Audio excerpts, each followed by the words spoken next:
All right, guys, good evening. Welcome aboard to the weekly recap. My apologies for doing this a little later than usual. It is Sunday night, 9:24 Eastern Standard Time.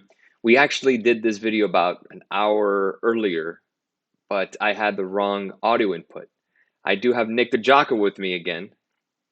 Thank you for being the guest today, Nick. Glad to hear from you.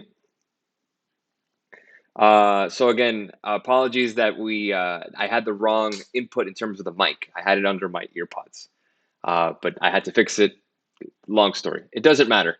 We're here, ready to go. Back at it. Futures are open. Dow is up 20 points, pretty much flatsville. We're going to go ahead and start with the week. How's that, Nick? We'll go and start. Great week, 5-0. A couple of notes that we do have that I want to go ahead and talk about. Let's go ahead and bring up the Discord here. Go to premium signals. This is the option signals, guys. Third undefeated week of the last 4 weeks. 9-trade winning streak currently. 17 of the last 19 trades were closed profitable. So I know October was pretty choppy. September wasn't that great. We start getting some traction. And just because the market is up doesn't mean that's the only reason that we're up. We also played puts in October going into the streak. So remember, we had Apple puts, we had Tesla puts, we did AMD puts. So, it's not just calls here. Just because the market's up, we do better. I mean, it's nice to do calls, Nick, obviously. I prefer to do calls rather than puts. Doing puts is really a pain in the butt. But 5-0 again, hit Microsoft twice. That was excellent work. With Amazon as well, Palantir, DraftKings on Friday, feeling pretty good all around. I want to pivot that to take a look at DraftKings. Since we already did all that details of the trade, you can always take a look at it under our watch list and charts. Every single trade that we do, guys, is broken down with updates and exactly the levels we're looking for. So again, if you are interested in looking back at our recent trades and you are on the server with the breakdowns so you can back test for your strategies, please make sure to take a look at the watch list and charts channel. That's where all that good stuff is. Back to the live market blog. I want to pivot to the watch list. We went ahead and talked about 4 stocks. So again, let's go ahead and start with AMD. And the reason I'm saying AMD, because I also wanted to pivot one more point. I'm sorry. These are the names that we've done well so far this year. These are the actual stocks that we've traded in terms of options, like kind of ranked of what does well, what doesn't do well. So again, I want to start with this. And the reason I want to start with this is because this shows the exact stocks that we do well on and the ones that we kind of don't do well on. So we want to skip the ones that we haven't done well with the whole year of 2023. This is basically this year. Robinhood, Nike, XLE Energy, that's the energy ETF, XOM, which is ExxonMobil, and UPS. All offers, 0 for 1. Then you take a look at Disney, not the best one to trade either. SPY, 2 for 4. IWM has been a little bit of tough too as well. BABA, I can't stand it. JPM, JPM, we've had some pretty good trades. Meta as well. Apple, 13 out of 20. Tied for the most times we've traded other than Tesla. But we have done a lot better with Tesla than Apple. Boeing is one of Nick's favorites. 6 out of 9, 67%. Just because they're yellow doesn't mean we won't look at them. But again, we want to kind of focus on what we've done well on. AMD, we've done excellent, 14 out of 14. Palantir, 10 out of 11 times in 2023. Qs, Tesla as well, 18 out of 20 times. DraftKings, 8 out of 10 times. Google, Microsoft, Amazon. So if we just take the ones that we've done a lot better on, based on the weight that we've done, based on all the trades that we've done, AMD, Palantir, Qs, Tesla, Google, Microsoft, and Amazon, and DraftKings is a pretty damn good watch list. Pretty damn good one. So with that being said, this week's watch list that we have, AMD. Let's go and take a look at it. AMD, I'm going to go and bring up the daily here, Nick. We talked about the level being 113.39. That is the Friday high. We're looking to go ahead and look for the 115 level. You're saying not to short here. You're saying that regardless, you're expecting more upside from AMD, correct? I guess we lost Nick. Well, maybe he has audio issues. My apologies, guys. So 113.39, that's the level we're looking for a break. Again, I'm taking a look at the 115 calls based on volume. That's what we're looking for. The next one will be DraftKings. Let's go to it, DKNG. I'll wait till Nick's mic gets back on. 34.49, that's the level that we're looking for. That's the August highs. If we break that, we're taking a look at here. The 50% retrace, 37.18. It doesn't have to be 37, the strike. It could be 35 to 37. We'll wait for any kind of volume there. AMD has already reported. DraftKings reported. Also, Tesla has reported. And these are the three names, part of that list that we've done very well in 2023. Let's stick to what works, ignore what doesn't. DraftKings, again, that's what we're looking for. I wanted to reiterate that point. My apologies. Tesla is the other one. Let's go and take a look at that. Tesla, 229.21. That's what we're looking for. If we do that, we're getting above the 240 level. And that's the gap fill here right around 241.70. We don't have to target 241 calls or anything like that. It's done by levels of 5. So again, you have 240, 245 calls, and then 250 calls. So 240 calls would be my target if we can get above the 20-day. That's right around 229, 221. You can maybe wait for 230. That's confirmation. If we do that, then we're going to take a look at 240. Again, that's the gap fill. If we break below 212.41, maybe we flip the script here. We do have a gap to fill right here at 205.94 to the downside.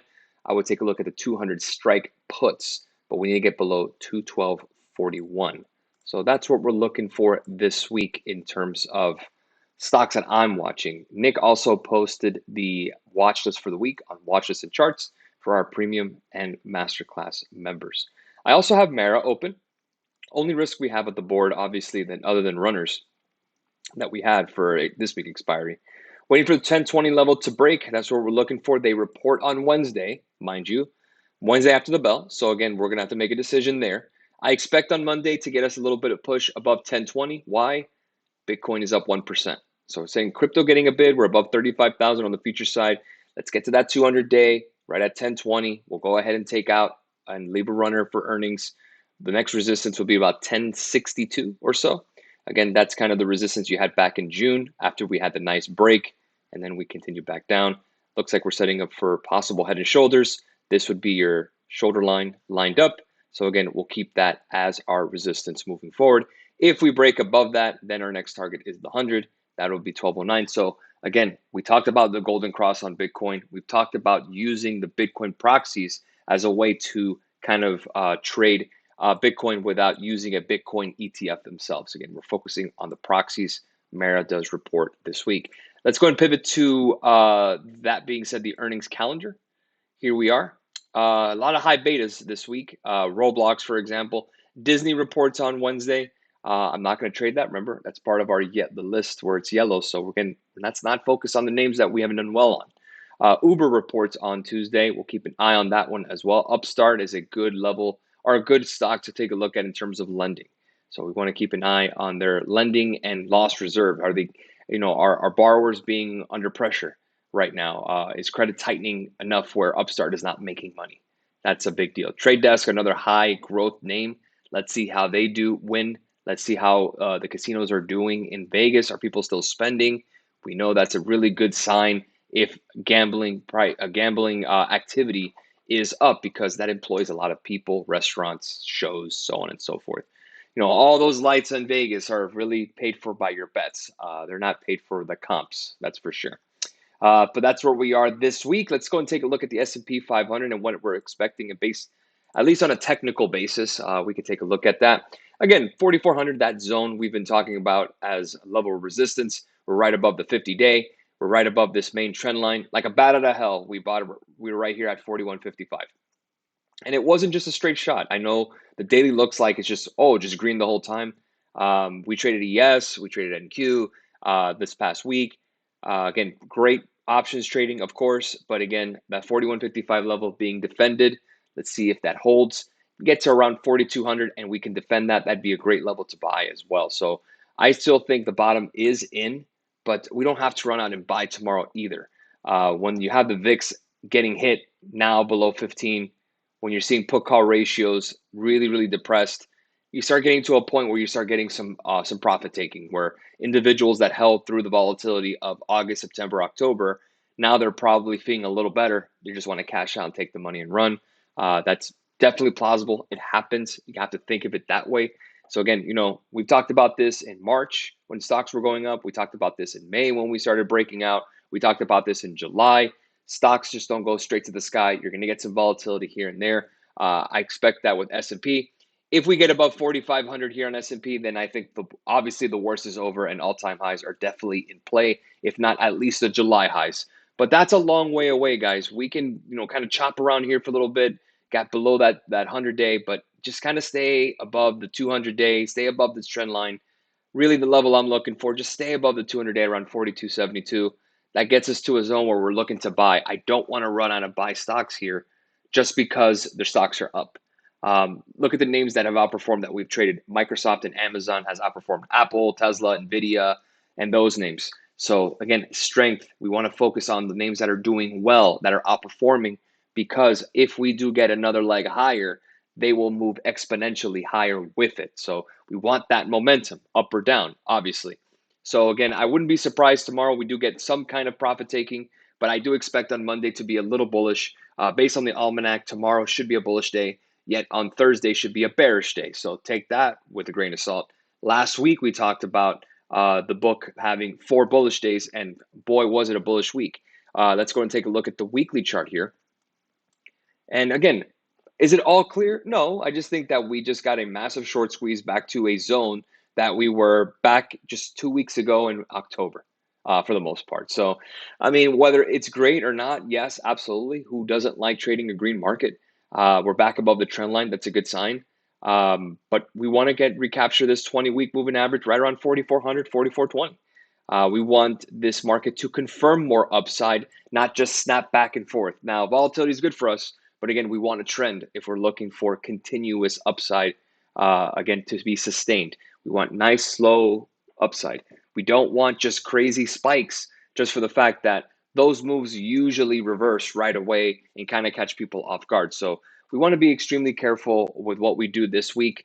Just because last week was great and the last couple of weeks have been great, we don't want to throw away all of our hard work on making bad decisions either. Fed Chair Powell will speak on Wednesday, the 8th. I don't know if he'll speak about policy. Same thing on Thursday. Unemployment claims again on Thursday. We also have crude oil inventories on Wednesday. I don't think it shows here. Preliminary University of Michigan consumer sentiment. The week after will be a big one because that will be retail sales, producer price index, and of course, CPI. CPI will give us the big hint in if the Fed does raise rates. If inflation goes higher, the possibility of rate raising in December is definitely a cause of concern for equities. Why? Because in order for this market to sustain, we need yields to go down. And we're getting right near to a point where we can get a gap fill here on TNX, the 10-year Treasury yield down to around 4.335. That's what we're looking for. We're right at the 50. If we can pull back a little more, get a little more relief with yields, then we can sustain at least a little more upside. Take a look at the dollar. We need the dollar to stay below 106. We've been talking about that. Can the dollar continue back down? If not, even if we were just back into range of around 103, 102, that should be worth a little more to equities. Do you remember where we were mid-July? 4,500 S&P. Look where we were on the dollar, right around 99, sub 100. So we need the greenback to pull back a little bit to kind of give us a little bit of a prop for this market moving forward. So that's where we are. That's our watch list for the week. We talked about the stocks that have done well this year. We got that data. We collected it. We had a really great week last week. The month is looking absolutely exceptional. Let's keep that momentum going. Let's keep this streak going. I also went ahead and broke down the masterclass trades. We're going to have the Black Friday deal running. So what I did is based on the actual signals that we have given out on masterclass since January 1, I broke it all down here. I even set the spreadsheet. All screenshots, entries, and exits are there since January 1. Take a look at that. 35 total trades, 28 wins, 7 losers, 80% win-loss. They're all here with some pretty great runners. I think the premium signals have a little more runners, at least in the higher end.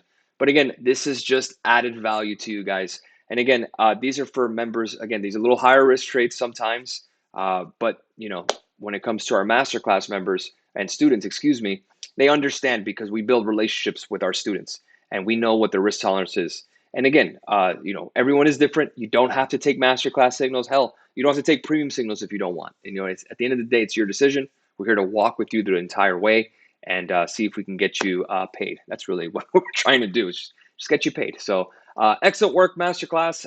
Let's see if we can push that number a little higher as we round up the year. Let's make it a great second week of the new month.